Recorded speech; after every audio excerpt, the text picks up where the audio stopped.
All right, have and have not fans. This was the episode that I honestly was the most excited for all season so far. Anyway, episode 4, Evil Offspring. Um, how was the episode? I I think that honestly, this episode is going to be scored higher than it should because for as good as certain parts of the episode were, I do feel like there were some issues and storylines that I wish would just go away and inconsistencies with characters. So honestly, I feel like once again this score is a bit too high. I want to give the episode a 9 out of 10 because there were scenes where I was grinning ear to ear. I was laughing so hard, and you'll understand what scenes as I go into the review, but I do feel like this episode did have some stale scenes, some line delivery that really didn't hit the mark for me. And you can let me know if you felt the same way. Also, I was having a blast live tweeting with you all. And if you haven't done so already, make sure you follow me on Twitter. Links to my social media in the description box below.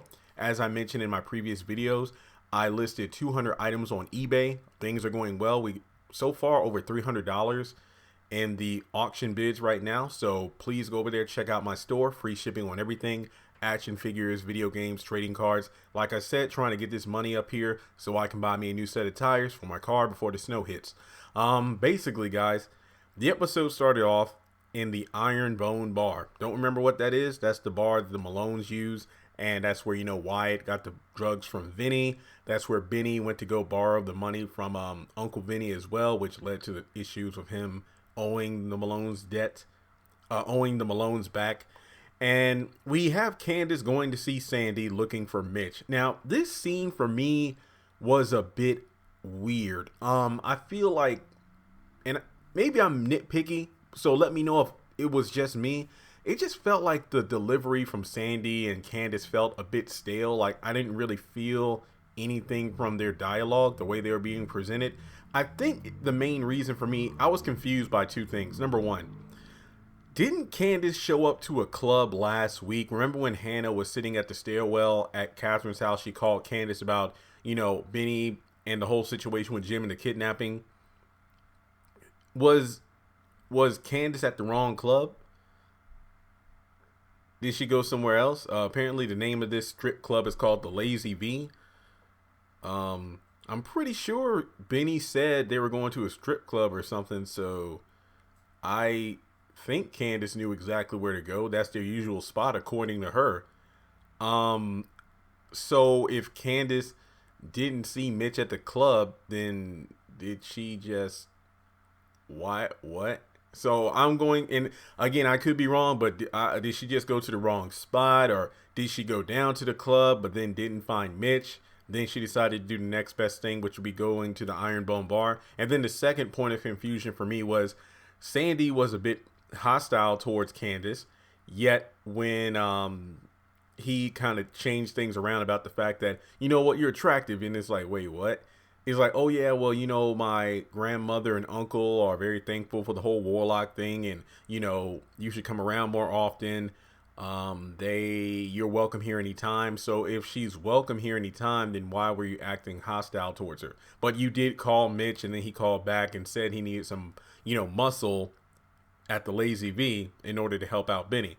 So this scene, this opening, it did puzzle me a bit. I honestly didn't know how to feel about it because I felt like the atmosphere and dynamic between Candace and Sandy was off. But again, let me know if that's just me.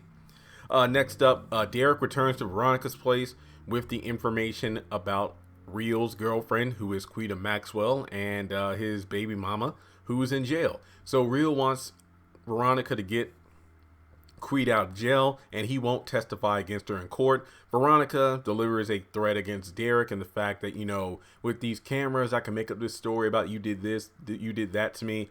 And he pretty much reminds her about how karma, everything you're doing is going to come back on you. But Veronica shrugs it off. And then we go over to David and Jeffrey arriving at the hospital. They see Madison talking about the status of Jim. He's still in surgery right now. And David goes to look for him. well, excuse me, goes to the OR operating room, right? Goes outside the OR to wait for the doctor with an update on Jim's status.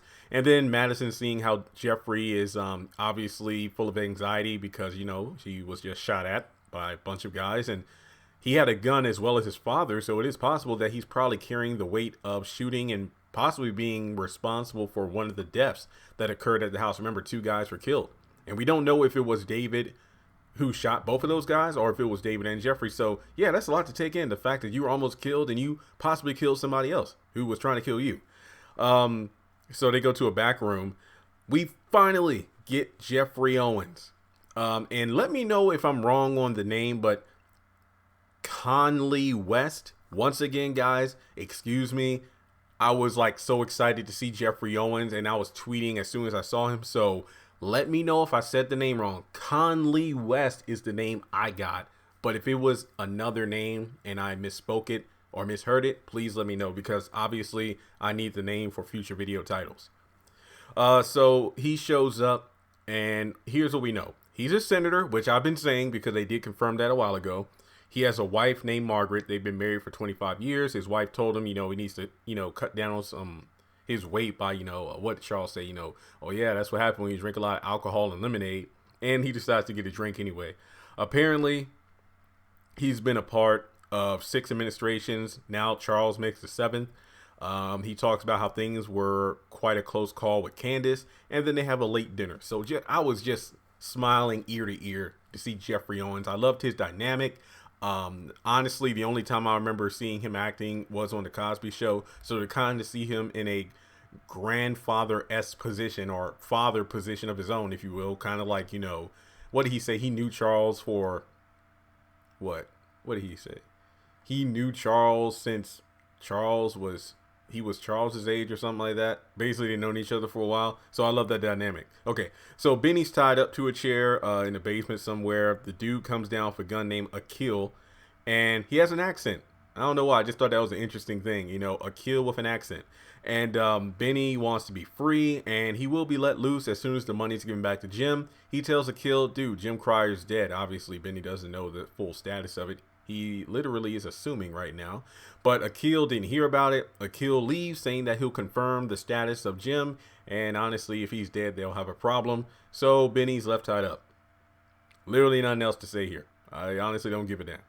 Okay, so Jim's not looking good in surgery. Celine is getting off of work, runs into David to talk about Jim's status. The fact that they don't know, he doesn't know what's going on with Jim yet. Then, asks why Celine's working at the hospital. She says it's about the child support because Jim cut her off. Guys, I did a video 2 months ago about Celine being a millionaire because he has been paying child support for years. He just recently cut off the child support like 3 seasons ago. So check out that video. I tweeted it out, and I'll probably put it back on the community tab. And the reason I sound so annoyed is the fact that David has been through a lot in the last couple hours, give or take. Ex-wife sent a bunch of goons to kill him and Jeffrey. Found out his friend is clinging on to life.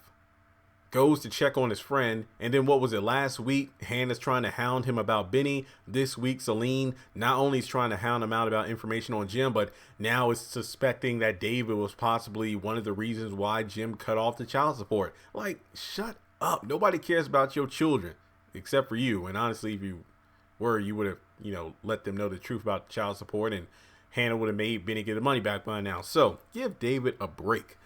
And let's see here. We go back to Madison and Jeffrey, and I was tweeting this out. It was pretty funny. I'm like, Jeffrey, you better be careful with those pills. Benny had a couple pills slipped in his drink, and we saw where that put him. But Madison gave him those pills for anxiety. I'm going to be honest here. I could use some of those pills, like no joke. They catch up with each other. Pretty much just talking about, honestly, is there anything that needs to be broken down? I know this review seems like I'm a bit agitated, but for as good as certain parts of the episode were, there were some parts where it was just the same old two-step between characters, so I honestly don't really care about. But they talk briefly about Justin, and Madison's like, Justin checked out. You don't have to worry about him. And he's like, well, that's over, but are you honestly over him yet, Jeffrey? And he brings up the point about Jeffrey liking the drama. But honestly, as much as I'm over the whole Justin Jeffrey thing, and Jeffrey liking drama, which honestly does make sense from the context of how he was raised and look at his parents now. The more I think about it, the more I've looked at the haves and the have-nots, I think I'm interested in crazy women, which is honestly kind of a bad thing because I could end up on a Lifetime story. But at the same time, I couldn't say that relationship wasn't exciting, even though I might end up dead because of one. This is what happens when I fell in love with Amanda. So, moving on. Yeah, so basically those pills gave him a pretty high feeling. Remember, what was it when, didn't Catherine give Hannah a pill like that? Oh, dang, 911's going down the driveway. I mean, the street. Didn't Catherine give a pill like that to Hannah after Malik? Remember when Candace and RK had that guy go over there to scare Hannah for the money? Gave her a pill and she had a high? Yeah, that was pretty much Jeffrey, but not as high, if you will.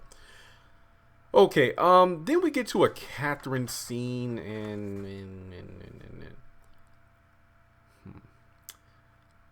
let me skip the Catherine scene. I'll get back to that. I got a lot to say. Okay, we go back to I'm so used to calling him Jeffrey Owens. Connolly West. See, I'm nervous about calling him Connolly West because I might be saying the name wrong or completely wrong, so my bad. So let me just say, so Jeffrey Owens and Charles finishing up dinner. And Charles like, come on, let's be real. Did you really come over here because you wanted to talk about the Secretary of State position? And he's like, no. But pretty much Jeffrey Owens is giving him a word of advice in the fact that this life as a politician is stressful. You deserve to have fun in any way you can, but keep it on the DL. Basically, what he's saying is, when you mess around with people, make sure you're messing around with someone who has as much to lose as you do. That was the same advice Maggie Day gave David back in season 1 when she was trying to sleep with him. Honestly, Jeffrey Owens is not trying to sleep with Charles, but you know what I mean. He's like, if you're looking to step out on your wife or whatever the situation is, well, honestly, in Charles's case, it isn't about stepping out on his wife because she passed. It's about, if you want to mess around with someone, make sure you keep it behind closed doors, and also make sure it's someone else who has someone else who has a lot to lose like you do. That's basically the advice. He even talked about some Deborah Lindstock, and basically her husband, who he doesn't even want Charles to say the name of, her middle child is his son. He's like, dun, dun, dun. So basically, he's divulging this information about, look, I love this woman, and I'm telling you this because you need excitement in order to make it in this life. And I'm just like, wow, that's some deep stuff. Then we go over to the strip club. Mitch is looking for Benny. Things get real until he drops the name Mama Rose. When are we going to see Mama Rose? And then the club owner and stripper, they changed their tune right then and there. Basically, the stripper was paid $1,000 to drug Benny. Then Sandy and the guys come in. Candace gets into a slapping match with the stripper, and I love the lines like, hey, are you okay? Yeah, I'm just not used to a bitch slapping me back. I was done. That was hilarious. So basically they get the security tape for the green truck with the license plate, and they leave after. Mitch and Sandy's back and forth banter is ridiculous, but I just can't help but love it. So because Sandy throws like, a flirtatious, congratulations or an acknowledgement towards Candace for the way she handled herself, and then they leave. Okay, so Hannah gets home. Benny's not answering the phone. She keeps calling, no answer. Marty calls Hannah. Marty, strangely enough, I thought he was in prison himself based off the way he was dressed in the wall behind him, but they were actually his pajamas and he was in his bathroom about to go to bed. Honestly, I thought he was arrested, but then he had a cell phone. And then I thought you can't have your cell phone in jail. But it looked like he was arrested. Anyway, Hannah updates him on the situation with Catherine. Marty's going to, change and get down there as soon as he can. He tells Hannah, no need for you to come. I'll call for you. You can come by in the morning. Derek calls Hannah. These people need caller ID on their phones. Derek calls Hannah, talks about the fact that he got in contact with Candace. He wanted to get her blessing in order to meet Candace face to face. Hannah doesn't give a damn and hangs up on him. Doesn't want to talk to him. Doesn't want to see him. Don't call me no more. Don't text me no more. Then we get to possibly the funniest damn moment of the episode, Veronica and Quita. Basically, Veronica makes good on her deal, gets Real's girlfriend out of jail. Her and Quita talk. Don't remember the slap. That was a few seasons ago. But in any case, Veronica wants Quita to write a note for Real saying that Veronica Harrington got you out of jail. That's it. But here's the funny part. Look, guys, I know the ratchet scenario was hilarious, even when she sat down next to that white man. Sir, can you read this for me? Can you make out what this says? That was hilarious, but I can't even really focus on that because what got me is the fact that Real is locked up.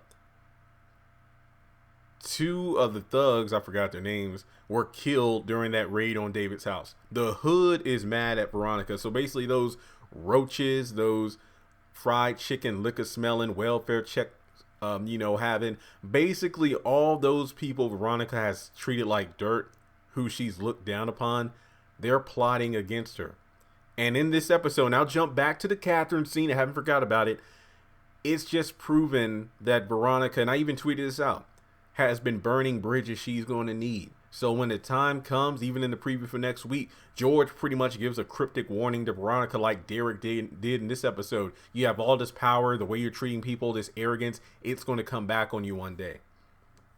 So when the time does come, Veronica's not going to have anybody in her corner.